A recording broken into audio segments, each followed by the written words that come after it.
coming, no?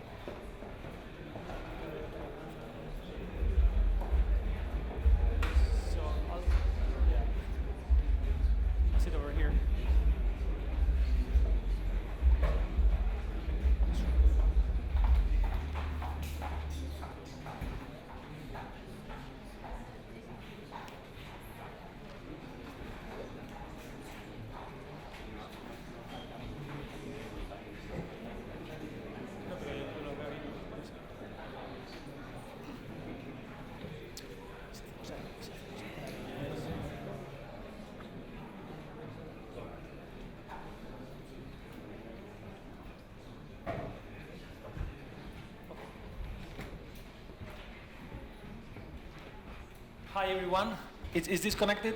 Typical question before starting the panel. So, welcome, thank you very much for coming. We have a great panel. We're going to be talking about the data revolution. And I wanted to structure a little bit how we're going to do this, and we will need your help. I'm going to do a quick introduction of everybody in the panel. I will actually ask themselves to introduce themselves. And then I will do a short introduction of the topic, so we are all more or less on the same page. And this is going to be a different panel to other panels for a very important reason. Normally in panels, you are asked what are the questions you want to be asked, right? But in this case, they don't know what I'm going to be asking. Actually, I want to involve you too in the questions. So let's make it dynamic and entertaining. I got some nice emails from some of the panelists. I will not disclose the names. Like, what are you going to be asking us? So they're going to discover in a few seconds. And by the way, I'm Alex Romero. I'm the CEO of Alto Data Analytics, a big data analytics company. And it's a pleasure to be here with you today. Please, if you can start introducing yourselves, short bio about what you do, and then we can kick off. My name is Bruno Sanchez. From the data revolution perspective, I think what I bring to the conversation is a little bit expanding what we had, right, just the keynote before, because I come from a very deep background in astrophysics, then rocket science with NASA, and then I ended up working at the World Bank. As far as I know, there are no rockets at the World Bank, so how does this make sense? So the perspective or the background that I think is very relevant is that the skills I developed as a scientist, and I don't know how many of you are scientists in the audience or engineers, the skills that I developed there proved to be extremely valuable to understand the complexities of development and innovation in development. And that's exactly what I've been working on now with the company Satellogic that builds satellites. So that's pretty much the gist of the background. What is the skills value of a scientist to leverage this revolution for impact in society? And you are the VP for Impact in a satellite company. It sounds like a little bit, you will need to explain us what a VP of Impact means, okay? Positive impact in society. I was hoping for that. Elena? Everyone, thank you for the invitation and for all the mystery and the secret around this session. My name is Elena Farrell. I work in BBVA. I lead data and open innovation. There in the bank. I would like to focus more specifically in what I do in the data part. And basically, I lead a group of data scientists there that is called BBVA Data and Analytics. It's a company that was created almost 4 years ago. It's 100% owned by BBVA, but it is separated in the management, in the culture, etc. And basically, what we are trying to do is to help the bank get value from the data that it produces.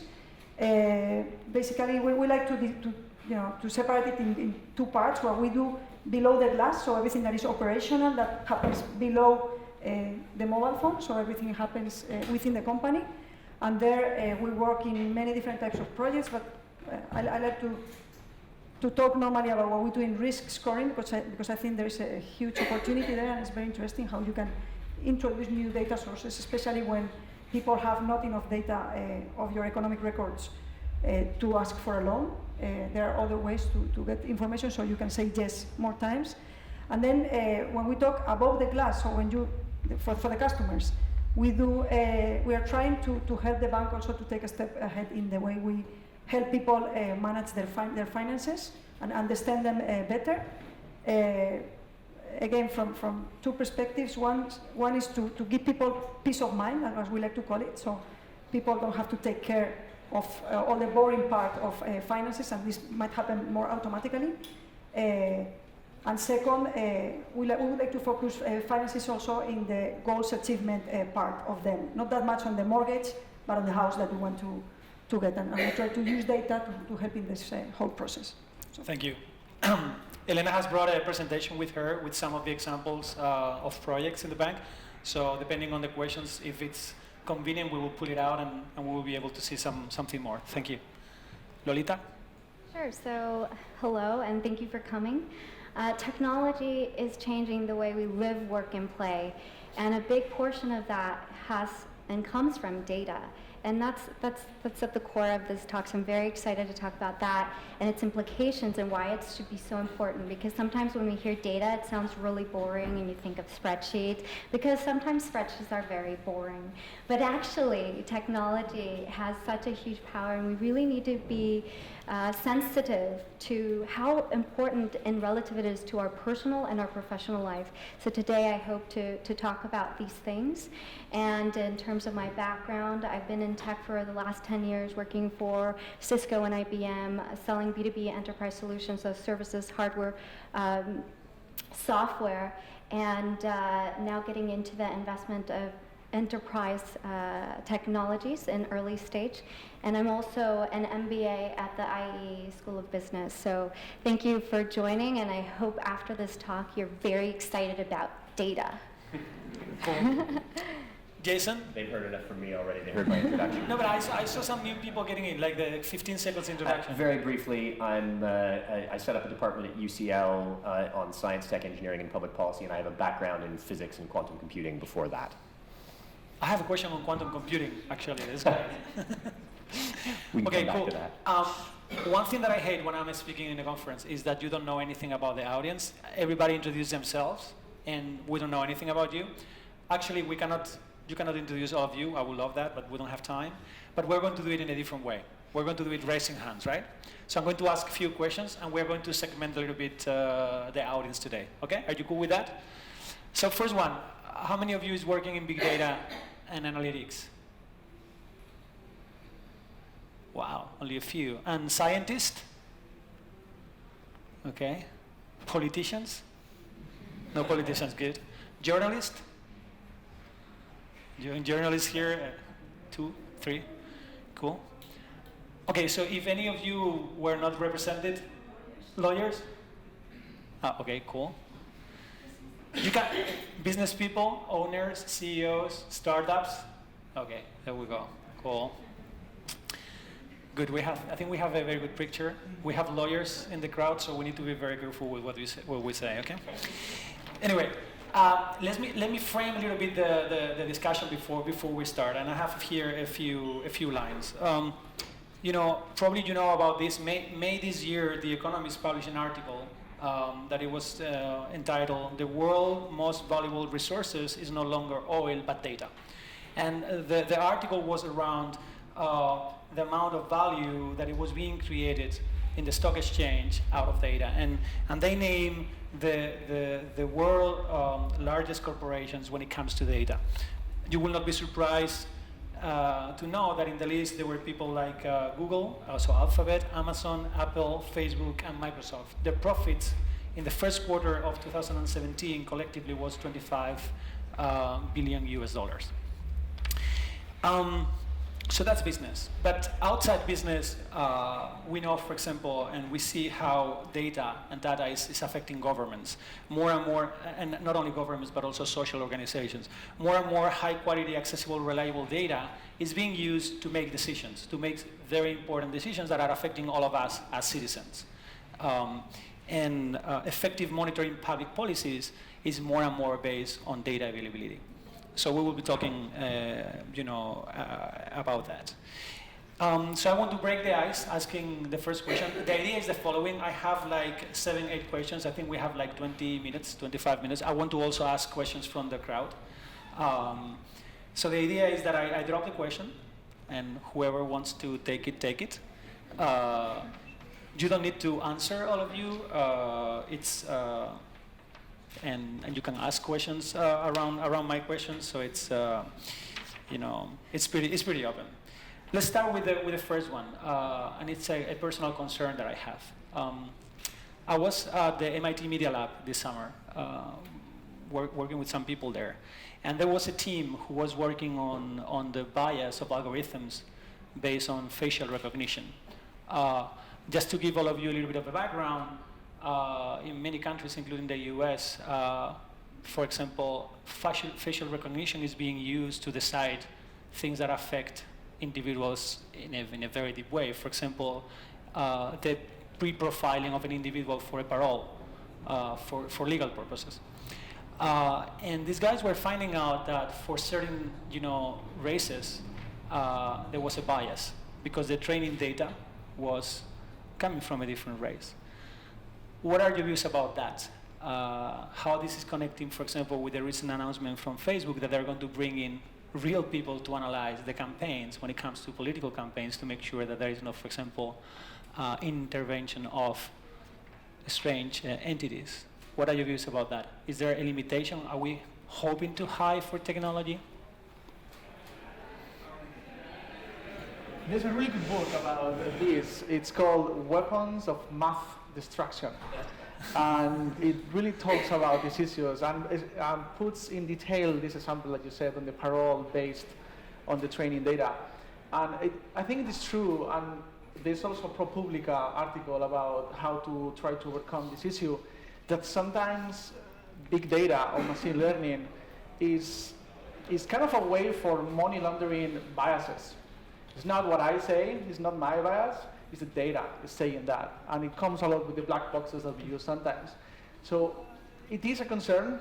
It is good that we are aware of that, and there are ways to overcome it. And it's up to the people who use these tools to be aware of that and work on it.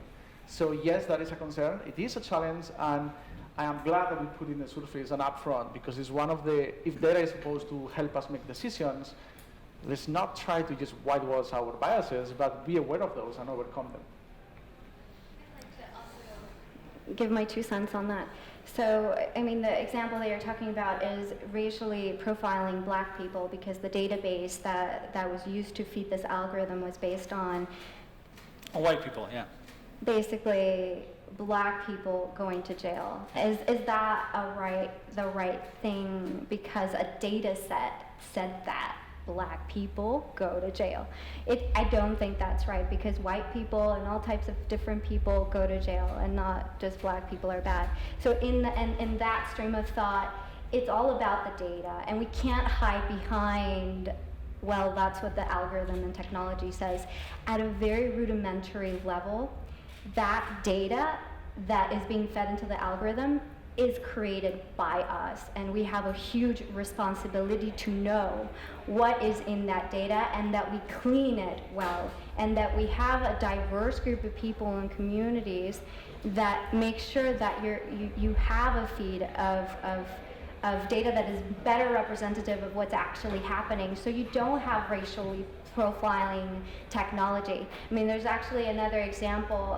There's a woman from MIT too, who she was actually working with computer vision, and she's black. And what she realized was that the computer vision actually did not detect her face. So imagine Snapchat. Snapchat sort of gives the shape of your face and puts a crown of flowers on your head, right? So this woman was playing with this kind of technology and realized that when she was in front of this technology, it did not identify her as anything, because she was black, because all the data that was fed to this algorithm was of people who were not black. And so this is something that we need to be consciously aware as humans, and what data we're feeding, where it's coming from, and how do we create a diverse data set. I think Yes, sir.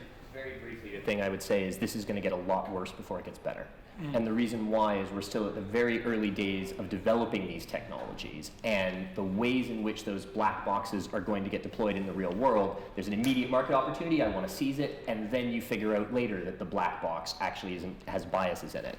And I think the examples of where this is particularly pernicious, many of you may have caught in the news in the last month or so, a team at Stanford used a dating website to look at faces and identify which ones were gay or not based on the profiles on these dating websites. And they came up with an algorithm that then they could apply to any faces that were captured from any images and predict, they claim, with an 89% accuracy whether or not you're gay. Now, in our society here in Spain or in the UK or in the US, that may be an issue, but it certainly is going to be an issue in parts of the world where homophobia is still the law of the land.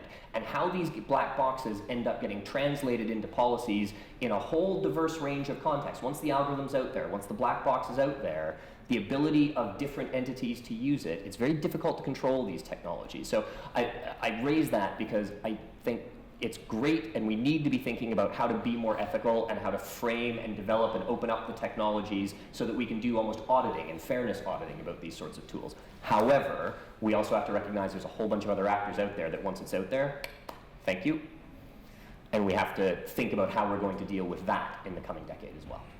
Thank you. Elena, you wanted to add something? I wanted to add a couple of ideas. I agree with what you say, but I think we have to stop blaming technology for this. Because I see the world very polarized between the ideas of this is really bad, this is evil, this is going really bad, we have these algorithms that send people to jail, and then on the other hand we have all the benefits and there's like nothing in the middle. So I don't see news that take the good part and then the bad part and talk about both together. So I think we are creating like an opinion of this, like this is evil, and I think that we should start taking action and talk about what we are doing in companies, in governments, and institutions trying to overcome these problems, because we are doing things. And well, my contribution to this is like kind of a checklist that we try to apply to everything that we do in my company, in order not to be naive and to say that algorithms are going to be so nice and so, no, but at least to be aware of biases in the data, also to challenge your maths all the time, but also think of what is the worst thing that this algorithm could do. It was in the wrong hands. And also, okay, who is this algorithm empowering, and how actionable are the variables that I'm using for this algorithm on this group of people? For instance, if the variable is the color of your skin, that is not actionable for you, so that's unfair to be used. So, and also, of course, transparency, to challenge your own algorithms and open them, and don't be afraid of showing how they work, because I hear a lot of people also saying, this is too complex. I cannot explain it because it's too complex for you. I mean, don't believe this, because it's not true. It's not that complex. But I think that we have to be more open on how we do this type of analysis in companies and whatever institution that this is being done, because we will, I think, push aside the people that don't talk about this. Thank you. I still have this section, I call it myself, Risks and Challenges of the Explosion and Use of Data. So I have one here for the lawyers that I'm sure that you guys are going to love, which is regulation or self-regulation. To what extent can regulatory oversight help create a safe AI without slowing down the innovation process? Jason, I would like to start with you. I think the reality is we're in an environment, I completely agree with Elena's point that we need a dialogue that's somewhere in the middle of the completely optimistic versus the completely negative.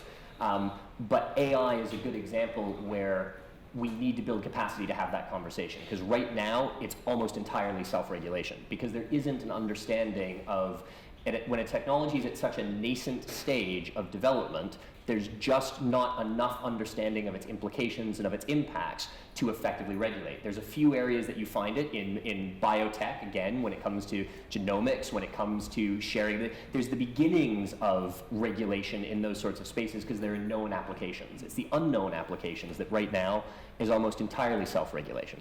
Is that good or bad? It is. And I'm not sure that that part of the value of having these ethical conversations isn't to say we're doing it wrong and we must stop, because the reality is the second you try and have a hard, this is unethical, we shouldn't be developing this technology until we understand it, the technology development goes somewhere else. And you end up with it happening behind closed doors or in environments where it's less transparent. So that's not the outcome you want. You want a development that is much more transparent, that is much more open to debate and dialogue, but you have to accept that that government only has a binary switch until there's more understanding. It's either enable it and kind of monitor and develop capacity to monitor, which is what's trying to happen.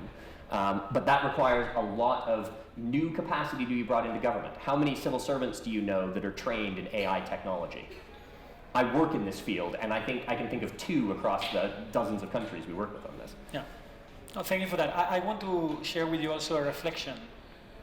This was a little bit of a tricky question because when I wrote it with my team, I got a lot of help for all these questions, by the way. Not all of them are mine. We have here Clarissa, who was helping me a lot. But when we wrote this one, I was really wondering, can it be regulated? Because when you are using deep learning technologies and decisions are being made or recommendations are being made based on training and the deep learning of those algorithms, it's not even possible to explain why the decision is being made. So if it's not possible to explain it, how is it possible that it gets regulated? But yeah, just as a thought.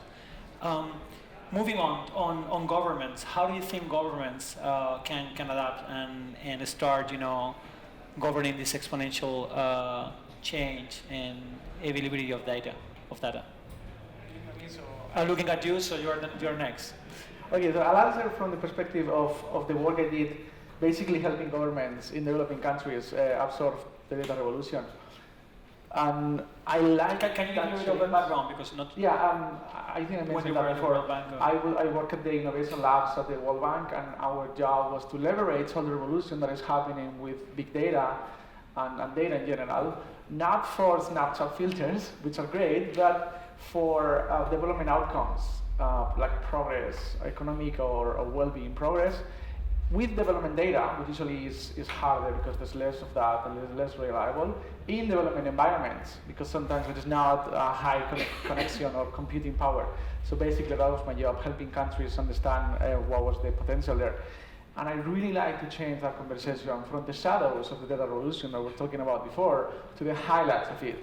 Because that, to me, is the main message. There is so much to win. Just speak to the Silicon Valley, all the money they won with all these things, and all the wisdom that we are gathering with data. So governments, they should embrace this, and developed countries are doing this to some extent, but the most benefit, I would argue, is not from developed countries, it's for developing countries. And in fact, the last year flagship publication of the World Bank, called the World Development Report, was titled Digital Dividends.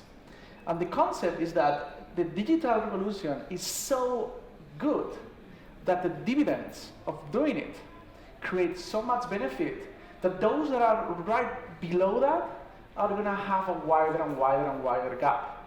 So that's the point of what we saw a lot in the innovation labs, how to bring those dividends if you don't have high connectivity, how to bring those dividends if you don't have that much data, how to leverage satellites, for example, how to bring those dividends if your population doesn't have access to basic needs or sanitation or water, how you can use technologies for those kind of things. I think it's a bit of a general question. I'm happy to answer with more. There's like 18 projects we did in this in the 2 years that I was in the bank, but the gist of it is that it is possible, it is happening, not as fast as it could, and not as spread as it should. Thank you, Elena. I think that you have at BBVA some very good examples of collaborations with multilateral organizations, which is also a form of helping governments. So, can you share some of that with us?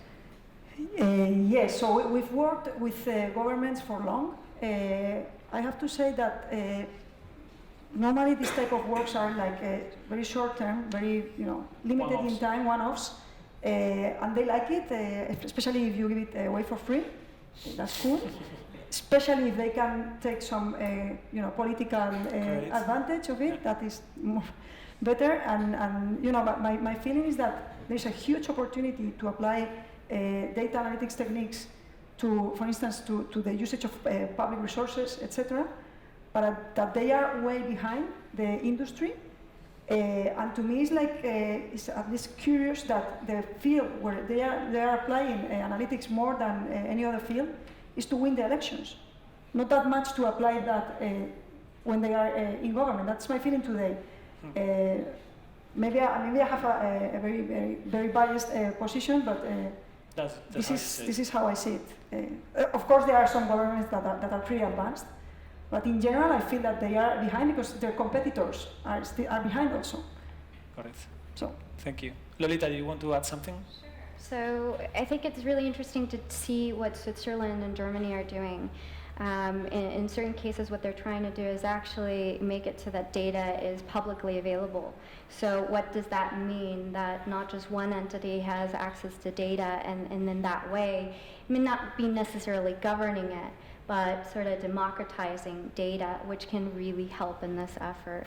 Another thought, the World Economic Forum had an idea of having a data bank, a personal data bank, so each and every one of us can have our bank with our data, and when it gets used, hey, maybe we get money for that. How about that?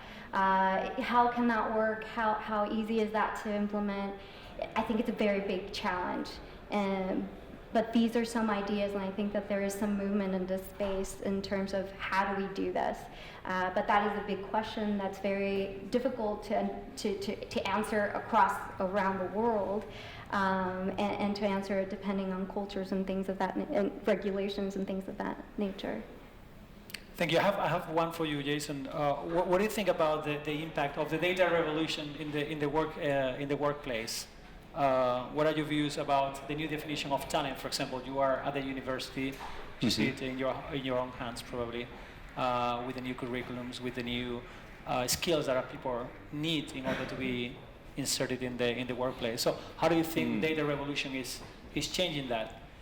Well, I think the last panel actually talked about this somewhat. The ability, right now, there is so much demand for data scientists, for people with the capability to do that algorithmic piece that takes large data sets and converts it into knowledge, so much so that governments and entities that can't pay six-figure and above salaries are struggling to retain the best talent because Google, Facebook, Twitter, etc., large corporations are buying up that talent. So on the one hand, you want, for the 15-year-old, in answer to the last panel, I'd learn how to code and do algorithms. If that's all you did and you didn't even get a high school diploma, you're almost guaranteed a job. I'm not saying that's good career advice or life development advice, but I am saying that is very much a reality of the skill set that is in demand now.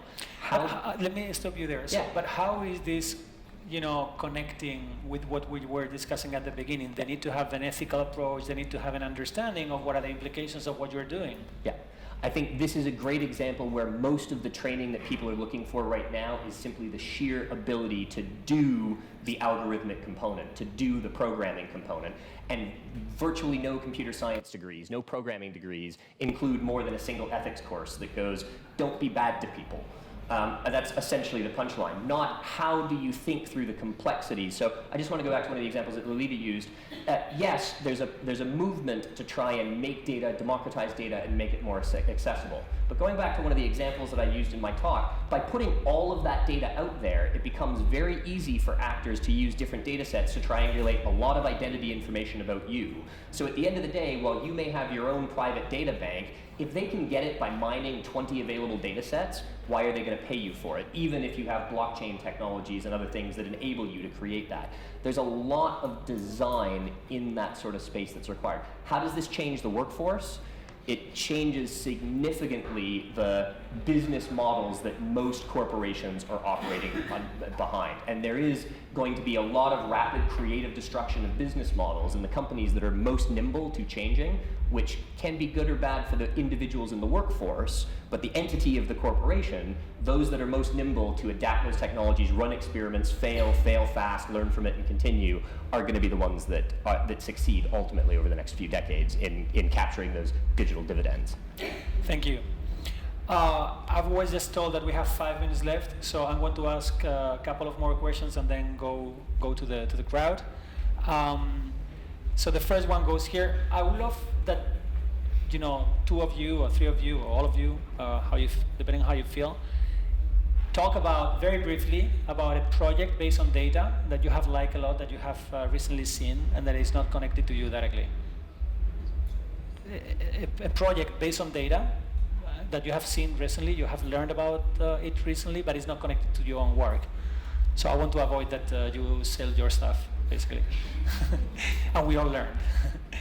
So, one quick example, and you can go listen to a podcast about it from the Global Engineering Grand Challenges program. There was a great set of work that was done around data for disaster reduction and data for humanitarian crises, and looking at the types of data that, particularly in the wake of a hurricane or in the emergence of a drought, you can actually apply a lot of the technologies that we're talking about here to areas that just make a difference. And at the end of the day, saving lives does end up trumping a lot of the issues that we've talked about in terms of fairness and equity in the short term. And there are some clear applications like that where you can make huge, concrete, short-term life-saving impacts. Any other example? The National Association of Cancer in the U.S. states that about 39% of all men and women will at some point be diagnosed with cancer.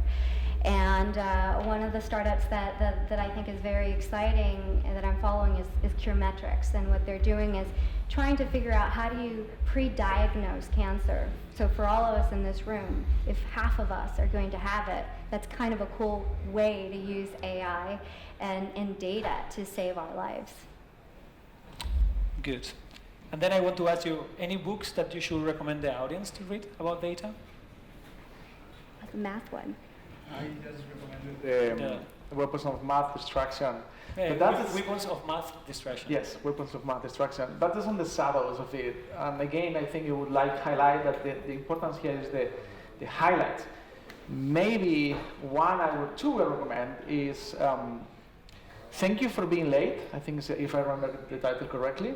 Which is the importance of pausing a little bit and then reflecting what's happening with the revolution and how you can ingest the value of it. And the other one is Homo Deus. Yeah. I don't know if I still have. Yeah, Homo Deus is. Sapiens? Yeah, the next one. The Homo Sapiens is the previous one that's all about the history of how the importance of the history. Homo Deus, the gist of it, I'm not spoiling anything, the gist of it is that in many ways we are God powers with the data and the technologies we have, and it goes around. It's about this idea. He stole my idea, so I would recommend The Master Algorithm by Pedro Domingos. For a non-technical person like me, opened my eyes a lot on this world. Thank you. I won't recommend a book. What I will recommend is that you go on Medium.com and search for keywords, because the material that's coming out on algorithms, AI, machine learning, whatever, there are a lot of great people writing stuff that you can actually understand. So if you're not from a technical background and you don't want to get into that, there are people who are making it really easy for you to understand, because the implications are really deep. For everybody, whether you're technical or not, and it's important to maybe search through Google, but Medium.com seems to have a plethora of very good substance. And I just double down on that by saying by the time a book comes out in print, it's a year out of date in terms of how it's talking about the latest technical issues that are coming out. So I couldn't emphasize more that if it's the technical things that you care about, get yourself a computer scientist friend and go to Medium.com and help have those conversations. And I'm very serious about that, because having these conversations about the implications and latest stuff coming out, the coffee room chat is where a huge amount of this technology and the implications and impact on society is being thought up in new business models, new policies, etc. It's places like this. I'm not that old. Come on here. Okay, so now it's your turn.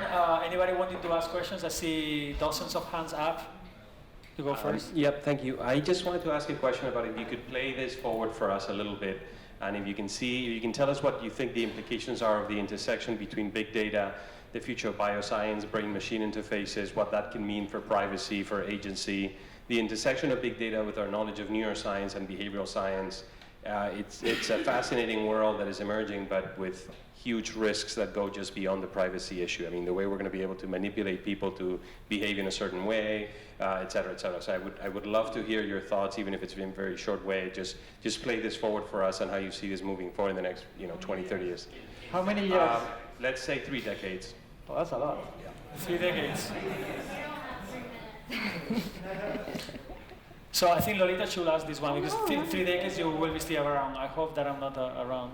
I get the question. Okay, so my answer to you very briefly is when you accept free services and you opt in, read the stuff.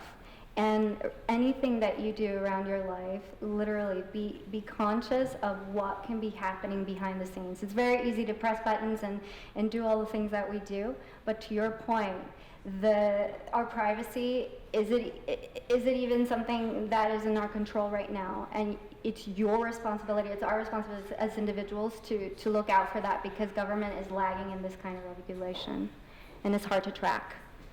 So it's in your hands. I want to be part of the response too. I like something that Elena said a lot. It's not all about technology, it's also about people. And I think that we have been educated in a very utilitarian way. I did engineering, and then you know what you are going to be working, and you become specialized. But more and more when there are moments of change, like an intersection, like what you were explaining very clearly, then you need to bring Leonardos on the equation. You need to have people that are able to write a poem or build a bridge in order to get the thing, sorted out holistically and really see more beyond the short-term implications of what they do. But I think it's a big challenge. I don't think there is a single response to that question. I can try to answer, not for 30 years, for 15 years, 2030. There's not going to be poverty. There's going to be general education, access to education, access to fresh water, and 17 other goals. Those are the Sustainable Development Goals. And if you call me an optimistic, I would say yes, I have to be an optimistic. I want to be an optimistic, and I think technology can really help us get there. We should stop here. Any more high notes? Any more questions? So, you mentioned bias, and you mentioned dealing with bias through human filter and through ethics. Isn't there a possibility that we will put more bias through it? So is there an unbiased way to deal with bias in the data? No. Short answer is we're going to, so going back to the one question about regulation on this, we're good at regulating things once we know what causes them and what happens. We're good at regulating post hoc. With the environment, we had to screw it up a few times in order to decide to put in place damage. And that's just the reality, that if you can't see a damage coming, if you can't see a bias in there because it hasn't manifested and you didn't think about it ahead of time, we have to accept that we're going to make these sorts of mistakes along the way, that we will have mistakes and build in biases we didn't take into account.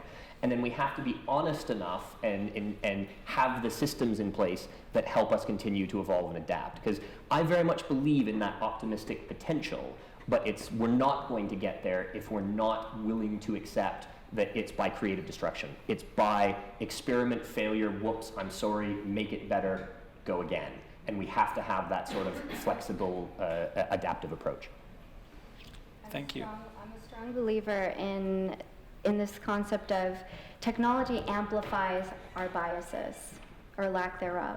So it's in our power to actually, as human beings, before computers, to look at ourselves and think about what kind of biases we have, what kind of people are creating the data and putting it into algorithms, and say, hey, what do we want technology to be? Do we want it to be great and good for all, or do we want to screw over the whole world?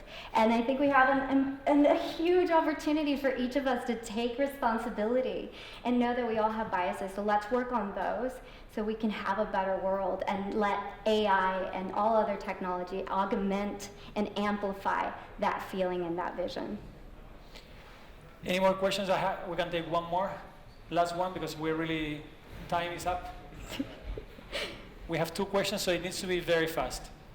I arrived, I have to say, I arrived only 10 minutes ago, so sorry if you already You talked missed about the best panel. But the worry, the concern that I have about this is that at the end, these kind of technologies, those that can use that are those that have resources.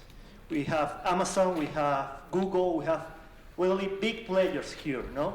So what is the risk in having, at the end of the day, in 15, 30 years, I don't know, just 2 little players with so much power to the rest of the humanity? Do you think that is a risk? Do you see there is an alternative somewhere else? How?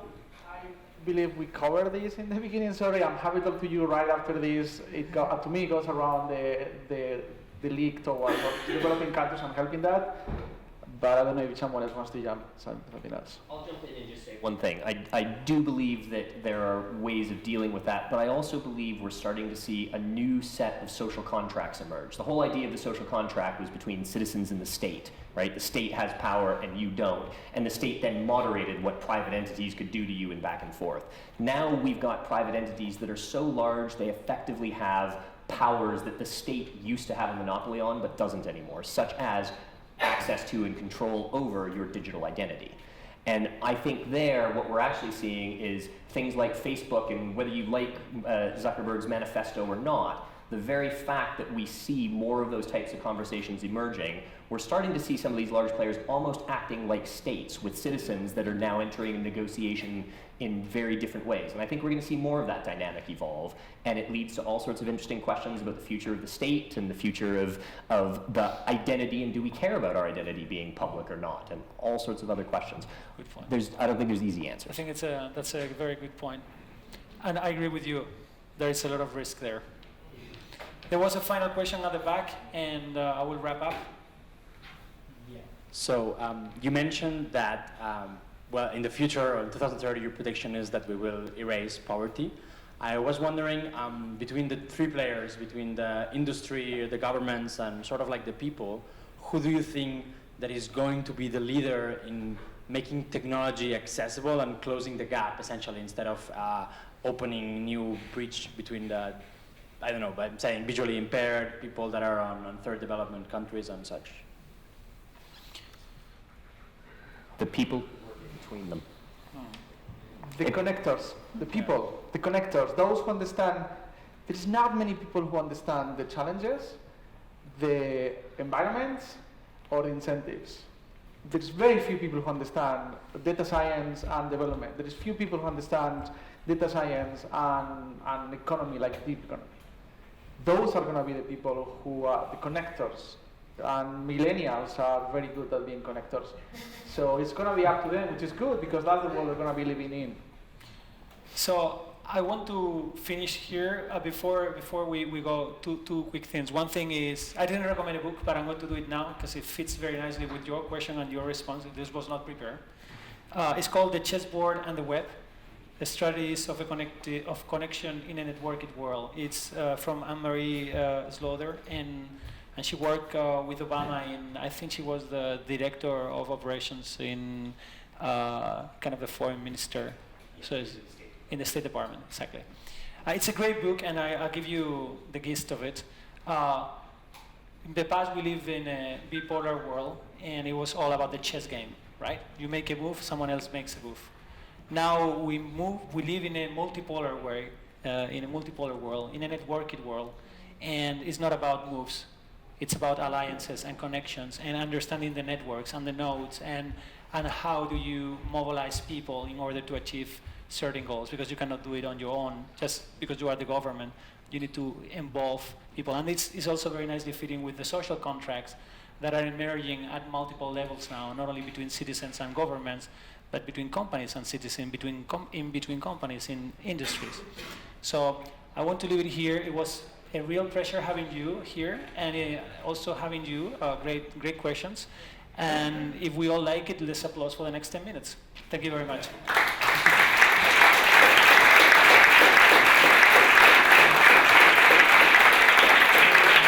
Not 10 minutes. not 10 minutes, it was a joke, okay? Thank you very much.